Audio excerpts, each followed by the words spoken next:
Passport is A travel document and it not be A proof of citizenship.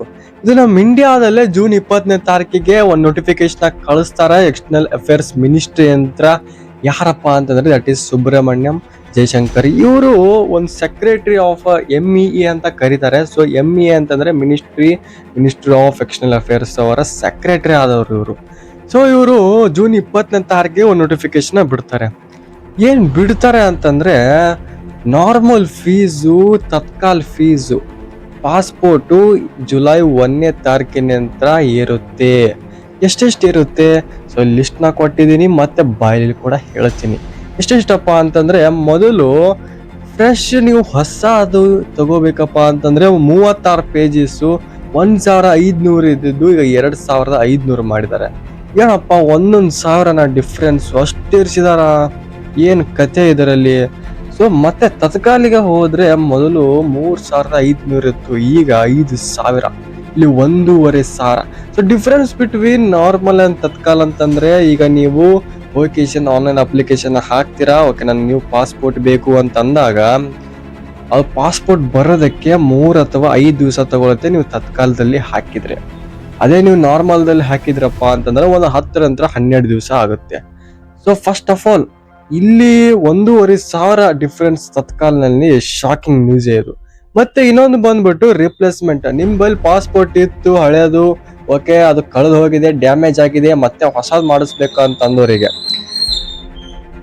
36 ಪೇಜಿಂದು normal ಬಂದ್ಬಿಟ್ಟು ನಿಮ್ಗೆ 5000 ರೂಪಾಯಿ and in Tatkal ಬಂದ್ಬಿಟ್ಟು 7500.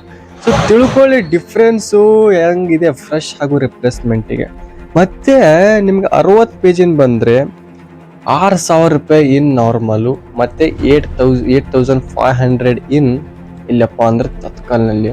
ಇವರು surprising shock ಏನಪ್ಪ ಅಂತಂದ್ರೆ, ನಮ್ಮ ಇಂಡಿಯಾದಲ್ಲಿ ಏನ್ ಆಗ್ತಿದೆ ಅಂತಾನೆ ಗೊತ್ತಾಗ್ತಿಲ್ಲ ಇತ್ತೀಚೆಗೆ.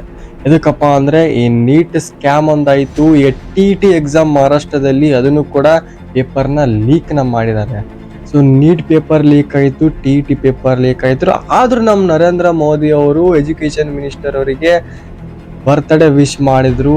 ಎದಕ್ಕೆ ಏನಂತ ಕಾಂಟ್ರವರ್ಸಿ ಸ್ಟಾರ್ಟ್ ಆಗಿದೆ. ಸೊ ಅದು ಯಾರ ಬಗ್ಗೆನೂ ಮಾತಾಡ್ತಾ ಇಲ್ಲ. ಸೊ ನಾನು ನೋಡ್ತಾ ಇದ್ದೆ, ರೀಲ್ಸ್ ನ ನೋಡ್ತಾ ಇದ್ದೆ, ಅವಾಗ ಒಂದು ವಿಡಿಯೋನ ಬಂತು. ನರೇಂದ್ರ ಮೋದಿ ಅವರು ಯಾರು ಎಜುಕೇಶನ್ ಮಿನಿಸ್ಟರ್ ಅವರಿಗೆ ವಿಶ್ ನ ಮಾಡಿದಾರೆ, ಬರ್ತ್ಡೇ ವಿಶ್. ಸೊ ಒಬ್ರು ಯಾರೋ ಕ್ರಿಯೇಟರ್ ಹೇಳಿದ್ರು, ಓಕೆ ಗೌರ್ಮೆಂಟ್ ಸಲಾಮ್ದು ಇವ್ರು ಎದಕ್ಕಂದ್ರೆ ಅವ್ರ ಪವರ್ ಇದೆ, ಎಜುಕೇಶನ್ ಮಿನಿಸ್ಟರ್ ಅಂತ ಪವರ್ ಇದೆ.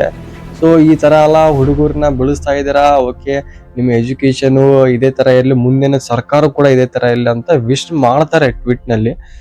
ಸೊ ಖುಷಿ ಆಗುತ್ತೆ. ಬಟ್ ಒಂದ್ ಕಡೆ ಎಲ್ಲೋ ಬೇಜಾರು. ಎದಕ್ಕಪ್ಪ ಅಂತಂದ್ರೆ ನೀಟ್ ಎಕ್ಸಾಮು 14 ಜನ,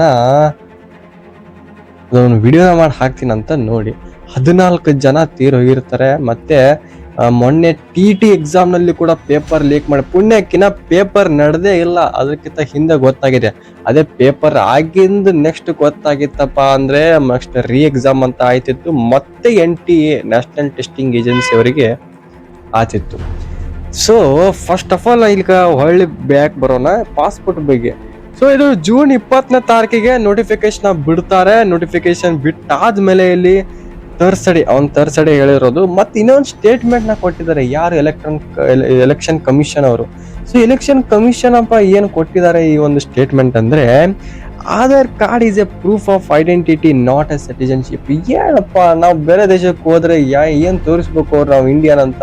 ಓಕೆ ಬಂದ್ ಪೊಲೀಸರಲ್ಲಿ ಬೇರೆ ದೇಶಕ್ಕೆ ಹಿಡಿತಾರೆ, ನೀ ಯಾವ ದೇಶದವ ಅಂತ ನಾವು ಪಾಸ್ಪೋರ್ಟ್ ತೋರಿಸಿದ್ರೆ ಬಿಟ್ಟು ಬಿಡ್ತಾರ? ಈಗ ನೋ, ಎನಿವೇ ಚಾನ್ಸೇ ಇಲ್ಲ. ಆಧಾರ್ ಕಾರ್ಡ್ ತೋರಿಸಿದ್ರೆ ಬಿಡ್ತಾರ? No, Aadhaar card is in Bangladesh also.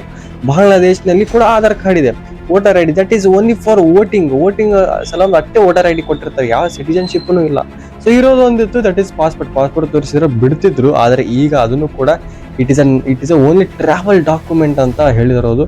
It is not A proof of citizenship. ಏನ್ ಮಾಡ್ಬೇಕಂತ ನಮ್ಮ ಇಂಡಿಯಾ ಜನಕ್ಕೇನೋ ಗೊತ್ತಾಯ್ತಿಲ್ಲ, ಯಾವ ತರ ಸರ್ಕಾರ ಹೋಗ್ತಿದೆ ಅಂತನೂ ಕೂಡ ಗೊತ್ತಾಯ್ತಿಲ್ಲ. ಸೊ ಈ ತರ ಕನ್ಫ್ಯೂಷನ್ ಅಲ್ಲಿ ಇದ್ದಾಗ ಏನ್ ಮಾಡ್ಬೇಕು, ಬೇರೆ ದೇಶಕ್ಕೆ ಹೋದವರು ಅಲ್ಲಿ ಏನ ತೋರಿಸ್ಬೇಕು, ನಾವ್ ಇಂಡಿಯಾ ಅಂತಾನು ಪ್ರೂವ್ ಮಾಡೋದಕ್ಕೆ ಏನೆಲ್ಲ ಗುರು ಹೋಗಿ ನಮ್ ದುರಂದ್ರ ಒಂದು ಸಿನಿಮಾ ನೋಡಿದ ಟಿಕೆಟ್ ಅಥವಾ ಯಾವ್ದಾರ ಒಂದು ತೋರಿಸ್ಬಿಟ್ಟು ಬಿಟ್ಟು ಬಿಡ್ತಾರೆ. ಏನ್ ನಡೀತಾ ಇದೆ ಇಂಡಿಯಾದಲ್ಲಿ ಅಂತಂದ್ರು ಇತ್ತೀಚೆಗೆ ಗೊತ್ತಾಗ್ತಿಲ್ಲ. ಅದು ಇನ್ನು ಎಕ್ಸ್ಪೆಷಲಿ 2026 ನಲ್ಲಿ ಹಲವಾರು ಬಾರಿ ಸ್ಕ್ಯಾಮ್ ಮಾಡಿದ್ದಾರೆ. ಸೊ ಇಂಡಿಯಾದಲ್ಲಿ ಹಲವು ಬಾರಿ ಅಂತಂದ್ರೆ ನಾನು ಹೇಳಿದೆ, ನೀಟ್ ಒಂದು, TT ಒಂದು, ಇದು ಪಾಸ್ಪೋರ್ಟ್ ಒಂದು, ನೋಡಿ ಸಾವಿರ ರೂಪಾಯಿ ಏರಿಸಿದ್ದಾರೆ ಅಂತಂದ್ರೆ ಓಕೆ, ಇದು ರೊಕ್ಕ ಏರಿಸ್ಕೊಳ್ಳಿ, ಓಕೆ, ಒಂದು ಸಿಟಿಜನ್ಶಿಪ್ ಬೇಕಲ್ವಾ, ಪ್ರೂಫ್, ನಮಗೆ ಒಂದು ಪ್ರೂಫ್ ಬೇಕು. ಬೇರೆ ದೇಶಕ್ಕೆ ಹೋದ್ರೆ ನಾವು ಇಂಡಿಯಾ ಅಂತ ಅನ್ನೋದಕ್ಕೆ ಒಂದು ಪ್ರೂಫ್ ನ ಬೇಕು, ಇರೋದೊಂದು ಪಾಸ್ಪೋರ್ಟ್ ಒಂದು ಇತ್ತು. ಈಗ ಅದನ್ನು ಕೂಡ ಇಲ್ಲ ಅಂತಂದ್ಮೇಲೆ ಏನ್ ಮಾಡ್ಬೇಕಂತಾನೆ ಗೊತ್ತಾಗಿರ್ತಾರೆ. ಸೊ MEA ದವರು ಹಂಗಂದ್ರೆ ಮಿನಿಸ್ಟರ್ ಆಫ್ ಎಕ್ಸ್ಟರ್ನಲ್ ಅಫೇರ್ಸ್ ದವರು ಹೇಳಿದಾರೆ ಅಂತ ಇದನ್ನ ಜೂನ್ 20ನೇ ತಾರೀಕಿಗೆ. ಸೊ ಜುಲೈ 1ನೇ ತಾರೀಕಿನ ನಂತರ ಸ್ಟಾರ್ಟ್ ಆಗುತ್ತೆ ಅಪ್ಲಿಕೇಶನ್ ಮತ್ತೆ ಹೊಸ ಪಾಸ್ಪೋರ್ಟ್ ನ ತಗೊಳ್ಳೋದಕ್ಕೆ ಕೂಡ. ಸೊ ಫಸ್ಟ್ ಆಫ್ ಆಲ್ ಈ ವಿಡಿಯೋನ ಇಷ್ಟ ಆಗಿದ್ರೆ ಲೈಕ್ ಮಾಡಿ, ಶೇರ್ ಮಾಡಿ, ಕಮೆಂಟ್ ಮಾಡಿ. ಮತ್ತೆ ನೆಕ್ಸ್ಟ್ ಯಾವ ವಿಡಿಯೋ ಅಂತ ಕಮೆಂಟ್ ಬಾಕ್ಸ್ ಅಲ್ಲಿ ಕಮೆಂಟ್ ಹಾಕಿ, ಸಬ್ಸ್ಕ್ರೈಬ್ ಮರೆಯಕ್ಕೆ ಹೋಗ್ಬೇಡ್ರಿ. And do it well. Bye.